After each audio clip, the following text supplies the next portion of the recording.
ഊരാകെ തിണ്ടുന്നൂരമ്പലപ്രാവുകൾ നാടാകെ പാടിയപ്പോൾ കള്ളക്കഥ കാട്ടുതീയായി പടർന്നു.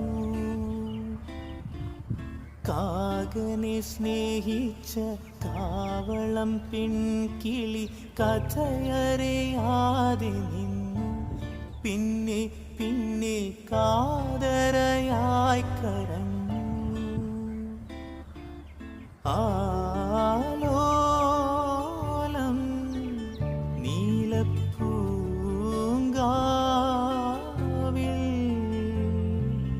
നീ നിൻ പുള്ളി തൂവൽ ചിക്കി ചിഞ്ചില്ലം പുഞ്ചിരിച്ചു. കള്ളിപ്പൂങ്കുയിലെ കന്നിത്തേൻ മൊഴിയിൽ കാതിൽ മെല്ലെ ചൊല്ലുമോ. കാവതി കാക്കതൻ കൂട്ടിൽ